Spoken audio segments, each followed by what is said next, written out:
Most people picture the early church as a small, persecuted community hidden in catacombs, far removed from any entanglement with the world's systems.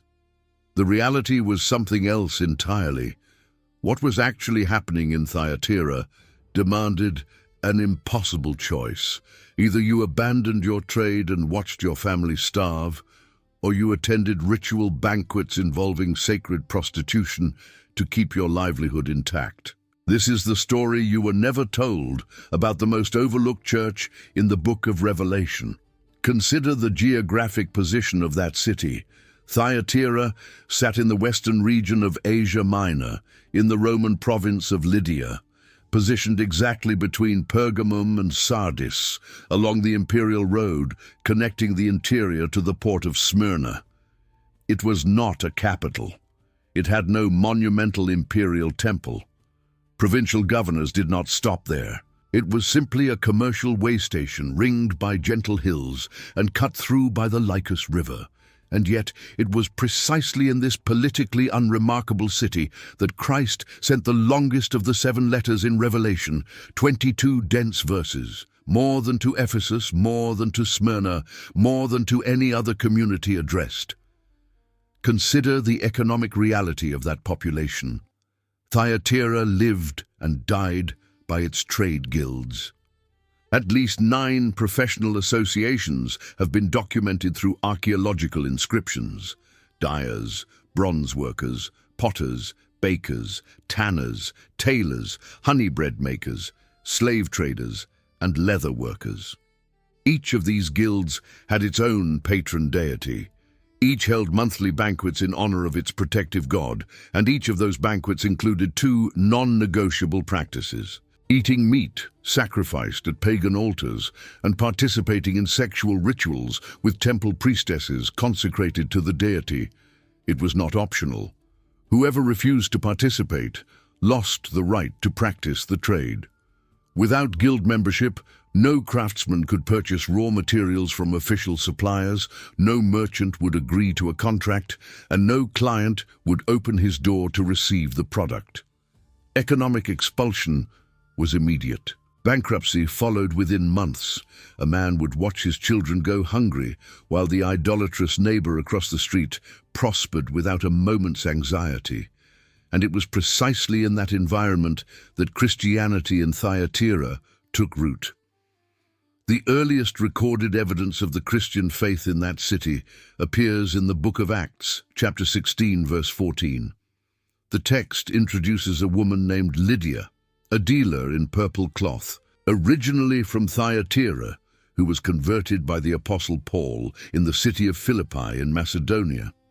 She operated in the trade of dyed fabrics, the most expensive and prestigious commodity in the local economy.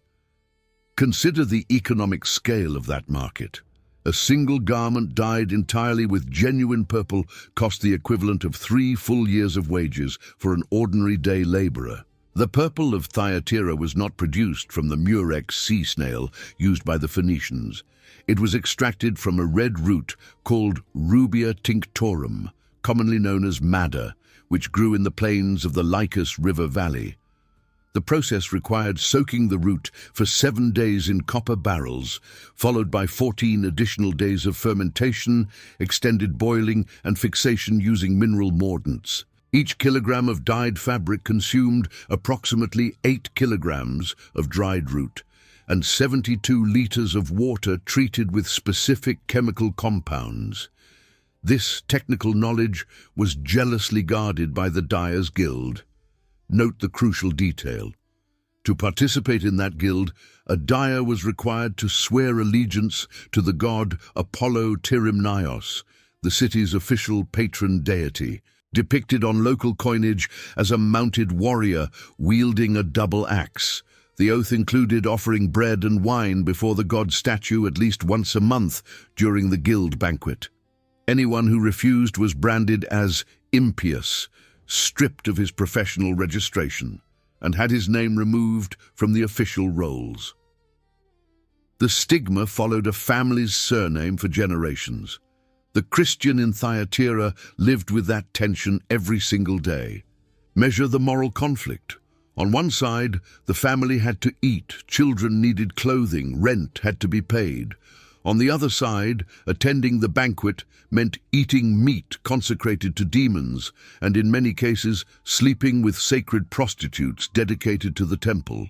There was no way to reconcile loyalty to Christ with maintaining a trade regulated by the city. Roman law offered no middle path. The guilds tolerated no exceptions, and it was into that vacuum that she appeared, the woman whom the letter in Revelation chapter 2, verses 20 through 23, calls Jezebel. The text does not reveal her real name.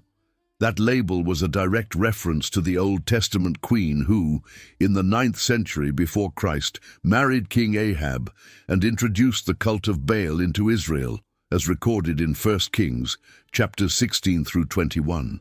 Christ deliberately chose that name to identify the false prophetess.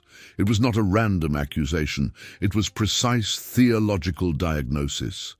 The historical Jezebel, wife of Ahab, hunted down true prophets, fed 450 priests of Baal and 400 priests of the sacred grove, arranged the murder of Naboth to seize his vineyard, and died thrown from a window by her own servants and devoured by dogs in the street. As recorded in 2 Kings chapter 9, the Jezebel of Thyatira reproduced the same spiritual pattern on a smaller but equally devastating scale. She was teaching the people of Christ to participate in the idolatrous guild banquets, justifying the practice as advanced spiritual freedom. Think about her argument. Consider the case she was likely making. That woman probably argued that an idol was nothing, just as Paul had written to the Corinthians. She argued that consecrated meat held no power over a genuinely liberated Christian. She argued that the sexual practices within the rituals were merely cultural custom, with no real spiritual significance. She argued that refusing guild participation was Judaizing legalism, a failure of faith, an unnecessary scandal in front of the pagans, and worse. She argued that all of this had been revealed to her through direct prophetic inspiration. The letter of Revelation identifies this with precision. The text states that she called herself a prophetess. That was not an external accusation. It was her own claim, and many Christians in Thyatira accepted that spiritual authority. Examine what was at stake. Accepting her teaching meant keeping the job, maintaining the family's income, staying inside the economic life of the city. Rejecting it meant poverty, hunger, and social ostracism. The pressure was impossibly high for any ordinary father trying to provide for his household. And the false prophetess offered the most theologically convenient exit available. You can eat, you can attend, you can sleep with the priestess, because you are above all of this. Christ describes that as spiritual adultery. The language of the text is severe. Revelation chapter 2, verse 22 declares that Christ would cast her onto a bed of suffering, along with those who committed adultery with her, and that he would strike her children dead. This was not a symbolic threat. It was a concrete sentence against an entire network of complicity that had formed within that church. The children mentioned there were not biological offspring. They were spiritual disciples, direct followers of her teaching, multipliers of the same doctrinal corruption. The records reveal something no one expected about that community. Before the confrontation was brought into the open, the Church of Thyatira possessed extraordinary qualities. The letter of Revelation itself lists 4 specific virtues in verse 19: works, love, faith, service, and perseverance. And it adds a detail that would surprise anyone familiar with a community compromised by a false prophetess. Christ states that the latter works of that church were greater in number than the former. In other words, from all outward appearances, that community was growing, serving, loving actively, and persevering under brutal economic pressure. Vitality on the outside, slow infection within. That is the most disturbing paradox of the letter. Thyatira was not a dead church like Sardis. It was not a lukewarm church like Laodicea. It was not a violently persecuted church like Smyrna. Thyatira was a living, active, growing church, and still infected by a teaching that was quietly dissolving the boundary between Christianity and everyday commercial idolatry. Follow the progression of deterioration. First, some Christians began accepting minor concessions, eating only the meat served at business dinners without formally participating in the offering ritual. Then, one step further, attending the official banquet while avoiding the moment of invocation to the patron deity. Then, remaining through the entire ceremony, justifying that physical presence did not constitute spiritual participation. Finally, sleeping with the priestesses during the concluding portion of the feast, claiming it was merely a guild formality. Each step seemed reasonable. The sum was apostasy. The entire church risked gradually becoming what it had abandoned at conversion, and the false prophetess supplied the theology that justified every step of that slow, patient, nearly imperceptible descent for those inside the process. Measure the depth of the problem. Christ, in verse 24, makes a singular statement. He says that woman was teaching the deep things of Satan. The original Greek expression is to bateia tou satana, and it almost certainly parodied an internal claim made by the early Gnostic circle forming around her. Those followers believed that only by knowing the depths of evil could one truly overcome it. They argued that the mature Christian needed to experience idolatry without being contaminated by it. It was the dangerous doctrine of knowledge through immersion. Christ reverses the title, what they called spiritual depths. He identifies as the depths of Satan himself. Picture the moment when that letter was read aloud. Imagine the scene. The community gathered in some private home, perhaps in the basement of a Christian official's house, possibly even in the home of direct descendants of Lydia, listening to the emissary sent by the Apostle John from the island of Patmos. The man unrolls the scroll. The reading begins. Ears lean forward. The opening words soothe. He knows our works. He approves of our love. He celebrates our endurance. And then, without warning, comes the blow. I have against you that you tolerate the woman Jezebel. Silence. Most of those Christians already knew exactly whom the text was naming. The public accusation arrived not as a surprise but as a verdict. For years, perhaps for decades, that church had coexisted with the corrupting teaching without reaching a final decision. The leaders had avoided direct confrontation. The more mature members had tolerated it in the name of unity. New converts had absorbed the ambiguous theology without realizing it. And now, from across the Aegean Sea, came the voice of Christ, naming the problem with surgical precision and adding something even more grave. The text continues by stating that Christ had given her time to repent, and she had not repented. In other words, that woman had already been confronted before. There had been an opportunity, there had been a call to repentance, and she had chosen to remain in her teaching. Divine mercy had practical limits when the corruption was already wounding the faith of many. Examine the broader cultural setting. Thyatira was a city of bronze workers. The craftsmen of that region produced weapons, mirrors, ritual vessels, and tools for the entire western portion of Asia Minor. Archaeological inscriptions confirm that the bronze workers of Thyatira were regarded as recognized specialists across the empire. It is no accident that the letter of Revelation opens in verse 18 with Christ describing himself in a way unique to this letter, the Son of God, who has eyes like a flame of fire and feet like polished bronze.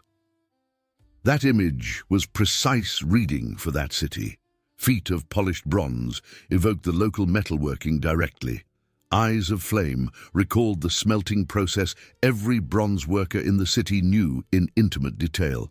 Christ presented himself in the technical vocabulary of that specific community. He was the Lord speaking the trade language of the city itself, and he added the rarest detail found across all 7 letters. This was the only passage in Revelation, and perhaps in the entire New Testament outside the 4th Gospel, in which Christ directly calls himself the Son of God. In every other letter, he describes himself through prophetic imagery, cosmic attributes, and references to Old Testament passages. In Thyatira, he identifies himself with the highest Christological title available, Son of God. The choice was deliberate. The followers of the false prophetess were almost certainly attempting to reconcile Christ with Apollo Tyrimnaos, the son of Zeus worshipped by the city. They were trying to reshape the gospel into one more mystery school, compatible with civic cults. Christ calls himself Son of God precisely to eliminate any such parallel. There is no possible accommodation. There is no possible spiritual coexistence. There is only him, or there is Apollo. There is not him and Apollo. And that is exactly where the Church of Thyatira stumbled. Consider the approximate population of that city. Estimates place the city's inhabitants at between 25,000 and 30,000 people by the close of the 1st century.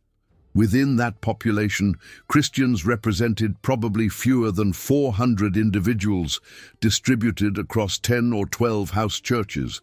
Each house held 3 to 5 families. In each family, at least one member was directly involved in a professional guild. The economic pressure bore down on 100% of that community simultaneously, and the human cost of resistance was brutal. Historical records confirm cases of entire families reduced to destitution for refusing to participate in the pagan guilds. Fathers who lost their trade were forced to sell domestic slaves, then furniture, then the house itself. Sons who grew up outside the guild system reached adulthood without a registered profession, without the right to purchase raw materials, and without any prospect of marriage within the artisan class. It was inherited poverty, passed down through 3 or 4 generations of faithfulness to the gospel. It was structural destitution accepted as the price of a clean conscience. Measure the daily physical toll. Christian workers who managed to find some form of alternative subsistence labored 14 to 16 hours a day in marginal trades. Porters on the river docks, day laborers on other men's farmland, anonymous copyists for foreign merchants. Women who had once been wives of master dyers found themselves sewing at night by the light of expensive oil lamps to supplement a livelihood that was slipping through their fingers. The children grew up shorter than average, thinner, showing signs of rickets identified by bioarchaeology in cemeteries attributed to that period. And yet some held out. The letter itself acknowledges this. In verse 24, Christ addresses specifically those who did not hold that doctrine, those who had not known the deep things of Satan. To these, he declares he would place no additional burden. In other words, within the Church of Thyatira, there existed a faithful minority that bore the entire economic weight of resistance without yielding to the accommodating theology of the false prophetess.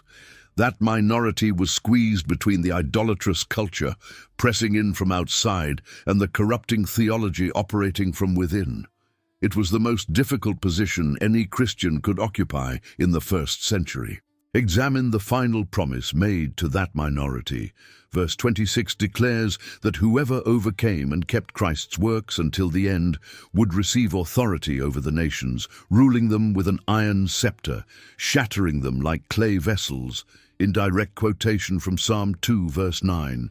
And it adds in verse 28 the singular promise of the morning star. It was the complete inversion of the prevailing social order. The poor Christians of Thyatira, expelled from the guilds, sidelined in civic gatherings, shut out of the official marketplace, received from Christ the promise of future authority over the very nations that were now crushing them. This was not mystical escapism. It was a radical reorientation of the entire concept of power.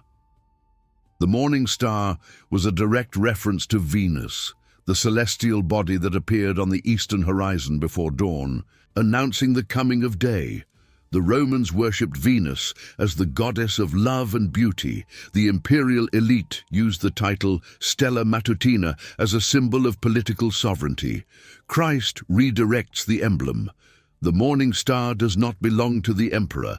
It belongs to him, as stated in Revelation, chapter 22, verse 16, and it is given as an inheritance to the faithful overcomers.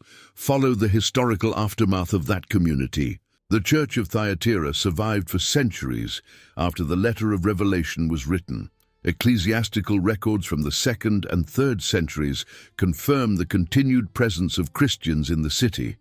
In the 4th century, during the Council of Nicaea in 325 AD, a bishop of Thyatira is among the documented signatories of the Conciliar Acts.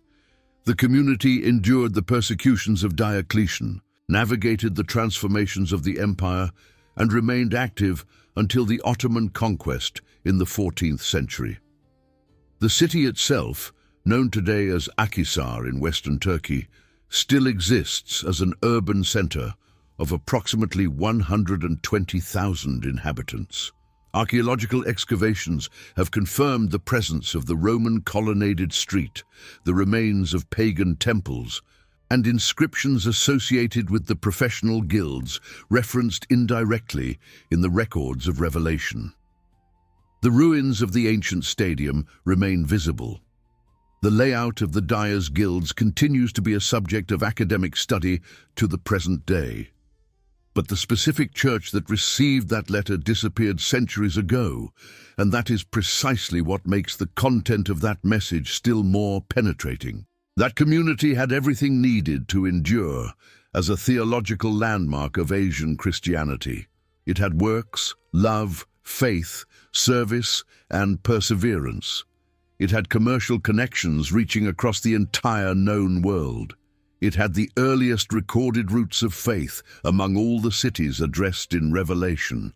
It had a founder documented in the canonical scriptures, Lydia, and still, prolonged tolerance of a single corrupting teaching gradually undermined the entire spiritual structure. The institution functioned for centuries, and then the silence moved in. Reflect on the mirror this narrative holds up. The history of the Church of Thyatira is not merely an archaeological record of a first-century community. It is a documentary reminder that entire communities can maintain a vibrant outward appearance while absorbing, imperceptibly, teachings that dissolve essential faithfulness. The danger rarely arrives from the outside as open persecution. It arrives from within as prolonged tolerance of what seemed compatible, seemed reasonable, seemed like intelligent adaptation to the surrounding culture. The false prophetess of Thyatira did not destroy the church through violence. She destroyed it through patience. Measure the final archaeological lesson. When researchers excavated the outskirts of Akhisar in the early 20th century, they found funerary inscriptions mentioning dyers who had remained faithful to Christ until death, buried without participation in the corporate rituals. These were anonymous people, absent from the official guild registers, without accumulated assets, without social recognition. And yet their grave markers were preserved with simple inscriptions confirming their faith. These are the overcomers to whom the letter of Revelation referred. Not the famous bishops, not the well-documented theological masters, not the brilliant systematicians, just ordinary dyers, potters, bakers, and tanners who chose hunger over idolatry, chose marginalization over the pagan banquet, chose quiet faithfulness over visible prosperity. These received the promise of the morning star. These entered the inheritance of the nations.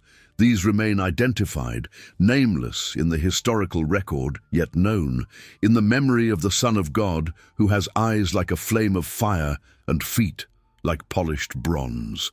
The story of Thyatira ends without applause. It ends without imposing monuments. It ends without preserved cathedrals. It ends only with simple grave markers and a single letter that has continued to be read for 2,000 years. And it is precisely in that final simplicity that the full weight of everything that happened in that city resides. Faithfulness was never about the size of the visible structure. It was always about who you decide to listen to when no one is watching, and which teaching you choose to tolerate inside your own house, even when tolerance appears to be the most peaceable solution available.